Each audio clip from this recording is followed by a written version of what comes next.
Ces trois équipes peuvent créer la surprise en première ligue. 6ème la saison dernière et finaliste de la Carabao Cup, Brighton sort de la meilleure saison de son histoire. Grâce à un recrutement très intelligent dans des marchés moins exploités par les autres clubs européens et un centre de formation qui forme de plus en plus de pépites, le projet ambitieux de Tony Bloom se porte à merveille. Ferguson, Enciso, Buonanotte, Nanté ou encore Ansu Fati, des jeunes joueurs sous la tutelle des expérimentés Milner, Lallana ou Welbeck. Le tout aux commandes d'un Roberto De Zerbi toujours plus ambitieux. Un entraîneur qui priorise toujours le spectacle et le développement de ses joueurs tout en exigeant une certaine rigueur. Et malgré les pertes de McAllister ou Caicedo, deux cadres de l'équipe, l'Italien n'est pas inquiet et ne devrait pas lâcher sa philosophie de jeu. I've already forgotten Moise.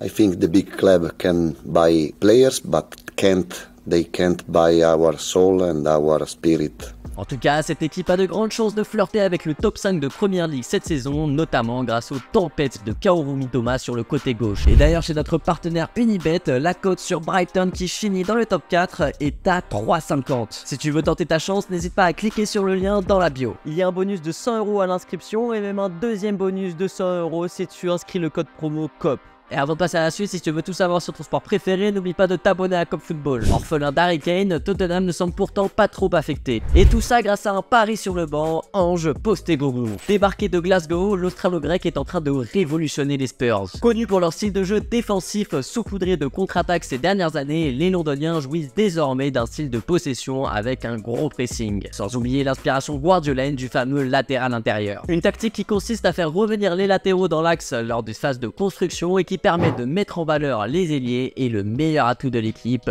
Heung-min Son. Tout cela conduit par un milieu séduisant et complémentaire, Bissouma, Sarr, Maddison. Ce dernier a été recruté cet été et fait déjà un bien fou dans l'entrejeu des Spurs. Avec une grosse liberté offensive, l'ex-Foxes se régale et distribue autant qu'il ne marque. Mais le chemin est encore long et ce style de jeu expose cette jeune équipe à des désillusions. Malgré ça, Tottenham pourrait tout de même revenir dans le haut du panier anglais. Et si t'es un peu ambitieux sur Unibet, la cote de Tottenham qui finit dans le top 2, elle est à 8. Vainqueur de la Conference League, on aurait pu penser que le départ de Declan Rice allait assommer les Hammers. Mais West Ham a finalement utilisé les 120 millions d'Arsenal à bon escient et en a profité pour se renforcer, surtout au milieu de terrain. Tout d'abord avec l'arrivée d'Edson Alvarez en provenance de l'Ajax. Milieu défensif de talent, le Mexicain va servir à combler le vide laissé par Rice. Intelligemment, les Londoniens sont aussi allés chercher James Ward-Prowse, tout juste relégué avec Southampton. Un virtuose du milieu de terrain, excellent passeur et tireur de coups francs qui se complète à merveille avec un 6 travailleur comme Alvarez ou Souček. Sur le plan offensif, il y a eu aussi l'arrivée du jeune Mohamed Kudus de l'Ajax. Polyvalent et efficace, le Ghanéen est un joueur d'avenir. Et tout ça en ayant gardé Lucas Paqueta, Saïd Benrahma, Jarrod Bowen ou encore l'éternel Michail Antonio. De quoi faire une belle saison pour les Hammers qui, malgré une victoire en Conference League la saison dernière, a déçu en finissant 14e du championnat. Pour West Ham sur Unibet, on va être un peu moins ambitieux, mais on peut tout de même tenter de mettre une pièce sur les Hammers qui finissent dans le top 6. Et toi, tu penses que ce sera qui la surprise de la saison en PL? Dis-le moi en commentaire.